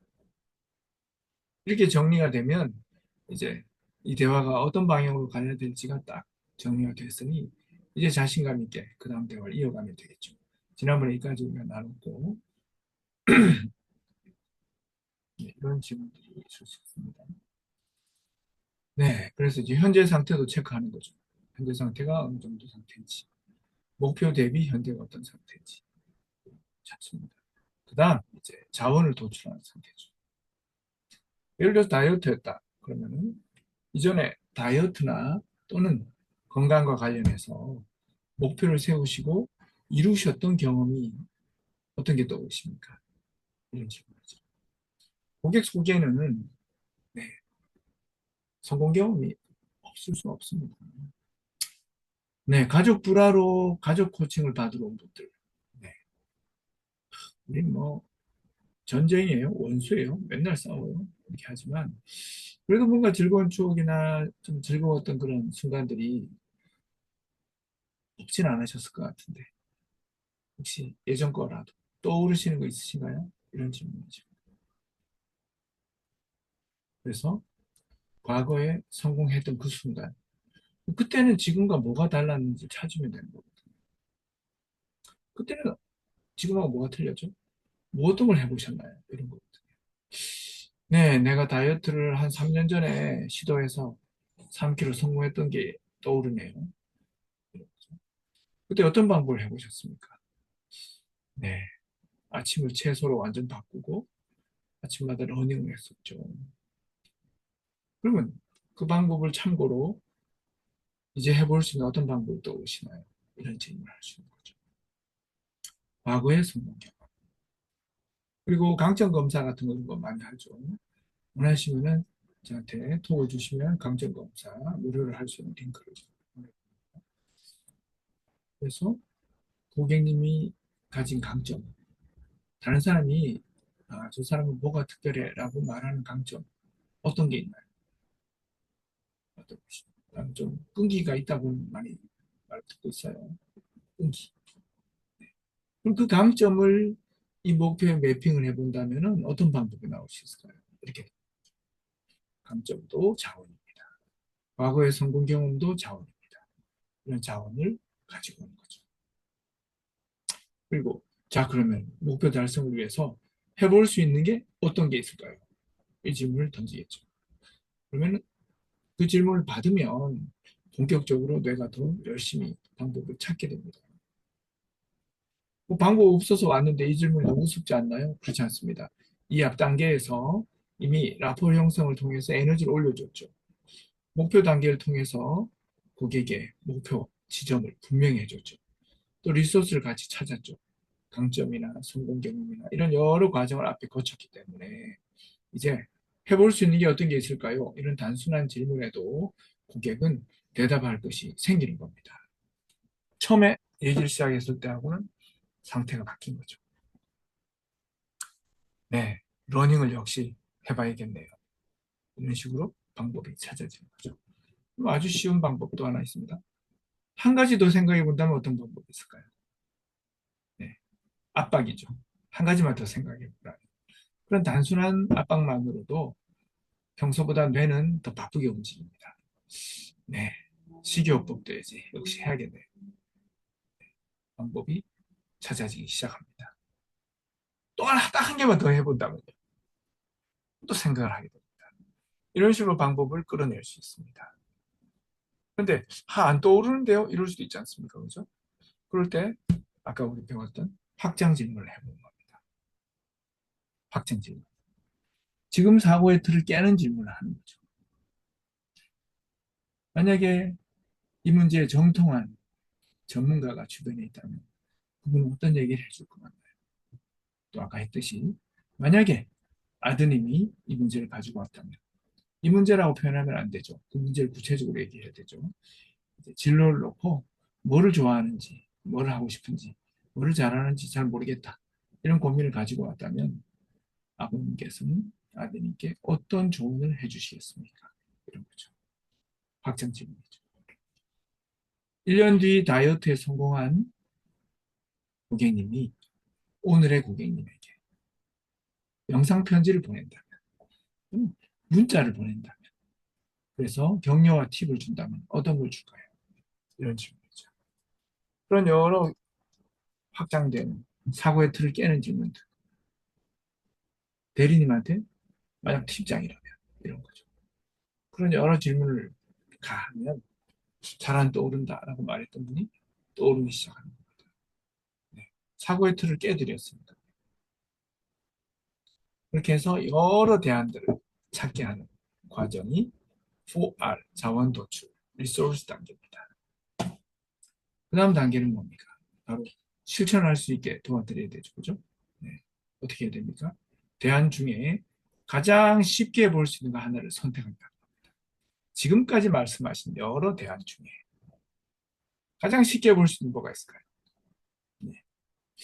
시기 조절은 뭐 당장이라도 할 수 있을 것 같은데요. 네, 시기 조절 나왔습니다. 당장이라도 할 수 있는, 가장 쉽게 할 수 있는 것을 찾게 하는 게 코칭의 목표입니다. 할 수 있는 수많은 것을 나열하는 것은 바로 그 한 가지를 찾게 하기 위한 과정인 겁니다. 여러분, 코칭 고객이 좋은 방법, 휘황찬란한 방법을 찾았다고 해서 해결된 게 아닙니다. 코칭 마치고 가서 아무것도 안 할 수도 있습니다. 여러분 앞에서 여러 가지 아이디어를 얘기했던 부하 직원, 또 자녀분이 돌아서서 안 할 수 있죠. 그래서 아이디어란 수많은 방법이 중요한 게 아니라 즉시 해볼 수 있는, 당장 내일부터 해볼 수 있는 그 한 가지를 찾는 게 핵심인 겁니다. 다른 말로 하면 현재 3점 상태라고 말하는 상대가 8점 상태에 가는 게 오늘의 목표가 아닙니다. 3점인 사람을 4점까지 가게 하는 게 목표입니다. 1차적인 목표입니다. 그러면 그 다음부터 해나갈 수 있는 힘이 생기는 거니까요. 처음부터 점프하게 하는 게 아니라 점핑 아닙니다. 한 걸음을 떼게 하는 것, 그것이 목표입니다. 그래서 지금까지 말씀하신 여러 대안 중에 가장 효과적일 거가 무엇일까요?라고 묻지 않습니다. 효과적이지만 하기 어려운 게 나올 수도 있죠. 가장 쉽게 볼 수 있는 것, 가장 먼저 해볼 수 있는 게 뭔가요? 그걸 묻는 겁니다. 네. 그래서 3점을 4점 만드는 거죠. 그 질문을 하면 고객이 그나마라도 해볼 수 있는 걸 먼저 얘기하시겠죠. 다음 그까지가 이제 준비된 겁니다. 이제 실행할 수 있도록 만들고 어떻게 만듭니까? 쪼개기 하는 겁니다. 돈가스 드실 때 돈가스를 들고 이렇게 뜯어먹지 않지 않습니까? 아마 연애 때 다 해보셨죠? 이렇게 잘라가지고 남자친구, 여자친구 입에 쏙쏙 넣어줘 보셨잖아요. 그죠? 네, 그거 하는 겁니다. 돈가스 자르기를 하는 겁니다. 세분화하는 겁니다. 네, 식이 조절이라고 하셨는데 구체적으로 어떤 조절일까요? 야채 많이 먹는 거죠. 네, 그럼 야채를 어느 정도로 드셔야 충분할까요? 많이 먹는 걸까요? 계속 들어가야 됩니다. 네, 아침은 그냥 야채만 먹겠습니다. 라든지. 지금 밥 먹을 때 샐러드가 있을 때도 있고 없을 때도 있는데 모든 식사마다 샐러드 항상 넣도록 하겠습니다. 이런 식이죠. 샐러드 양은 얼마나 할까요? 이런 거. 샐러드 먹는 횟수는 어떻게 할까요? 이런 거. 네, 러닝 하겠습니다라고 했다면 러닝을 어떻게 하실래요? 네, 아침마다 아파트 한 바퀴 돌겠습니다. 한 바퀴요? 구체적 코스는 어떻게 잡으실 겁니까? 아침이라면 몇 시입니까? 일주일에 몇 번 정도 뛰시겠습니까? 한 번 뛰실 때 몇 분 정도 뛰시겠습니까? 이런 식으로 구체적으로 잘라주셔야 되죠. 잘라주셔야 되죠. 표준말로. 네. 잘라주셔서 입에 쏙 들어갈 정도로 그 실행 방법을 구체화해 드리는 단계가 있다는 겁니다. 그리고 또 뭐 해야 됩니까? 주변에 그것을 꾸준히 유지하기 위해서 도와주실 분, 점검을 도와주실 분이 계실까요? 네. 주변 리소스뿐 아니라 이제 점검 부분을 말하는 겁니다. 모처럼 결심해서 이렇게 하기로 했는데 꾸준히 지속해야 되잖아요. 지속 가능한 대안이어야 하잖아요. 그래서 주변에서 어떻게 점검해 줄지를 묻는 겁니다. 네, 아내한테 이 결심을 얘기하면 안 하면 잔소리 하겠죠. 네, 아내가 있을 것 같습니다. 이런 식으로 점검 방법을 확인하셔야 됩니다. 그리고 자신이 어떻게 점검할지 묻는 것도 괜찮습니다. 주변에 아무도 없을 수도 있으니까요. 그러면은 우리 고객님 자신이, 김 대리가 스스로 이걸 꾸준히 이어가기 위해서 점검을 어떻게 하면 좋을까? 이렇게 하는 거죠. 자신의 점검. 또 한 가지 더 방법이 있습니다. 바로 코치의 점검입니다. 물론 이건 관계에 따라서 다를 수 있고 표현이 좀 달라야겠죠. 꾸준히 이어가는 것을 코치인 나는 어떻게 알 수 있을까요? 또는 꾸준히 이어가시도록 코치인 저는 어떻게 도와드릴까요? 이런 식이죠. 네. 결국 세 가지 점검입니다. 주변에서의 점검, 그 자신의 점검, 코치의 점검. 이 세 가지의 점검 방법을 묻는 겁니다. 그렇게 해야 지속할 수 있습니다. 여러분, 코칭은 숙제만 내는 거 맞습니다. 그런데 내가 이거 해라 저거 해라 한 게 아니죠. 고객 스스로 찾은 방법입니다. 그 방법을 찾도록 도와줬죠. 이번에는 어떻게 했습니까? 이어가도록 도와야겠죠. 이어가도록 실행을 유지할 수 있도록 점검할 수 있도록 도와드립니다. 숙제 검사에서 벌 주겠다 이게 아닙니다. 지속할 수 있도록 도와드리는 과정입니다. 이게 바로 OR, Responsibility 단계에서 하는 겁니다. 지속할 수 있도록 도와드렸죠. 네, 그럼 이제 코칭을 마무리해야 되겠죠. 어떻게 마무리합니까? 성과를 확인해야 됩니다. 오늘 나하고 대화해서 뭔가 새롭게 발견한 거는 성과가 있다면 어떤 게 있을까요? 이렇게 물어야 됩니다. 반드시 물어야 됩니다. 오늘 김대리 나하고 이제 코칭 대화 나눴는데 어떤 성과가 있었어? 이렇게 물어봐야 됩니다. 왜 묻습니까? 이 대답을 하기 위해서 상대방은 오늘의 모든 대화가 열매 있는 대화로 되기 위한 프로세싱을 머리에서 하는 겁니다. 막 정리합니다. 그래서 말하는 순간 진정 본인의 것이 되는 것입니다. 꼭 해야 되는 질문입니다. 오늘 이 코칭 대화에서 어떤 성과가 있었는지, 목표를 이루는데 3kg 감량하는데 어떤 도움이 되는지 있는 거죠. 그러면 그걸 말하는 동안 더더욱더 확고부동하게 새겨지게 되고 실행할 수 있게 되는 거죠. 성과를 말하게 하고 질문으로 하는 거죠. 그것에 대해서 축하해 주시는 거죠. 격려하고 축하해 주는 그런 성과를 얻은 것을 진심으로 축하합니다. 이게 이루어진 모습이 나도 떠올라서 벌써부터 기분이 좋아지네요. 칭찬하고 이제 코칭 마무리해도 되겠습니까? 네, 마무리 질문을 하고 동의를 받아서 마무리하면 코칭이 종료될 것입니다. 지금 말씀드린 것이 코칭의 전형적인 프레임 중에 가장 훌륭한 프레임인 5R 프레임입니다. 아까 우리가 배웠던 질문, 경청, 피드백 있죠? 그것을 이 모든 요소에서 구사하시는 겁니다. 관계 형성을 하시고 목표를 구체화시키시고 현실을 돌아보고 그리고 목표를 이룰 수 있는 자원과 대안들을 도출을 하고 그것을 실행할 수 있는 방법을 결정하고 구체적으로 실행할 수 있도록 도와드리는 과정. 이 과정을 통해서 코치님들은, 상담가님들은 자녀의, 부하의, 또 수많은 고객들의 성장과 변화에 큰 기여를 하시게 될 것입니다. 네. 이렇게 5R을 제가 설명을 드렸습니다. 이런 과정들을 제가 말씀드린 아까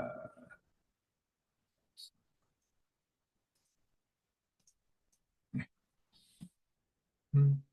이 코칭의 핵심 요소 이 5가지에다가 그래서 이런 바탕으로 구사하시는 겁니다. 상대의 잠재력에 대한 확고한 믿음 그리고 그가 가진 현상학적 장이 나와 다르다는 걸 인정하는 태도, 내 답을 강요하지 않는 거죠. 그리고 상대의 가진 잠재력들, 해답을 현실화시켜주는 것. 그리고 그것을 가능하게 하기 위한 질문과 경청과 피드백. 그리고 그 모든 것 밑에는 진심이라는 슈퍼파워를 깔고 가는 것. 이것을 방금 배우신 5R이라는 스텝에 맞게 전개만 하면 이미 여러분들은 다 훌륭한 코치가 되신 겁니다. 그래서 인증까지 필요하다. 이런 분들은 인증을 위한 간단한 숙제들이 있으니까 숙제하시고 이미 수업 시간은 다 채우셨습니다. 그래서 그 부분 제가 안내해드리고 이제 마무리하겠습니다.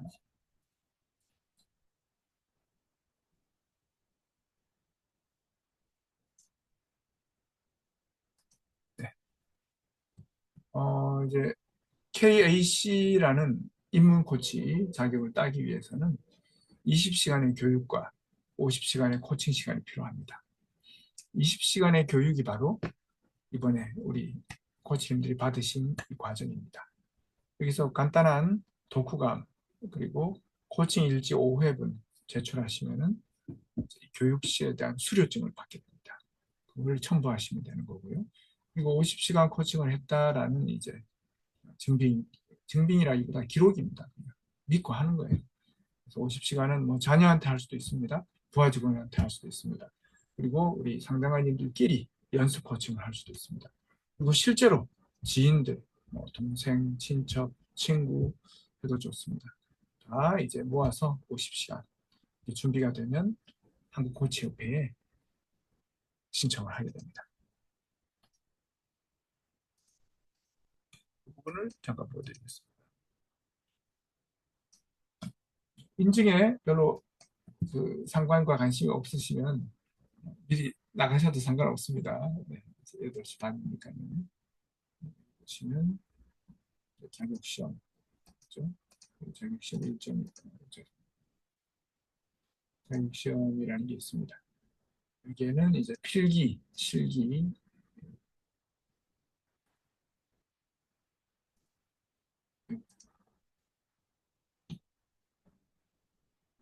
취득 절차. 여기에는 서류, 아까 말씀드린 그 서류들을 준비해서 내시고, 필기시험이 있는데, 저희가 준비한 이제 예상 문제가 있습니다. 무료로 제공되고, 그 풀어보면 다 합격할 수 있습니다. 오픈북이에요. 그거 하시면 되고, 그다음에 실기를 또 칩니다. 오늘 제가 말씀드렸던 내용을 20분에 구사하는 거고요. 실기 준비를 위해서 1대1로 저희가 도와드리는 그런 시간이 있습니다. 합격하면 이제 인증을 받게 됩니다. 이 과정에 관심 있으신 분들 꼭 우선 수료증부터 확실히 챙기시기 바라겠습니다. 네, 이제 강의는 이제 끝났고요. 자, 혹시 제가 설명드린 것 중에 궁금하신 질문사항이 있을까요? 네, 너무 이해력이 좋으셔서 또 제가 설명을 너무 잘해서 다 이해하신 것 같습니다. 네, 우리 상담가님들 정말 아름다운 일 하시는데요. 그 일 하시는데 이번에 우리 강의를 통해서 들으신 내용이 도움이 되기를 진실로 바라고요. 그리고 자녀분들 또 부부관계 모든 관계에서도 한 단계 더 질 높은 또 더 깊어지는 또 사랑과 애정이 넘치는 그런 관계로 도약하는 좋은 팁을 또 전환점을 발견하셨기를 진심으로 기원합니다. 그리고 우리 상담가님들의 앞으로의 삶을 제가 진심으로 응원하면서 우리 서로를 향한 박수를 치고 마치겠습니다. 수고하셨습니다. 네, 수고하셨습니다. 수고하십시오. 수고하세요. 네. 수고하셨습니다. 그리고 제가 톡방에 전화번호를 올릴 테니까 궁금한 사항 제가 톡이나 문자를 물으시면 됩니다. 전화 주셔도 되고요. 네, 감사합니다. 고맙습니다. 수고하셨습니다.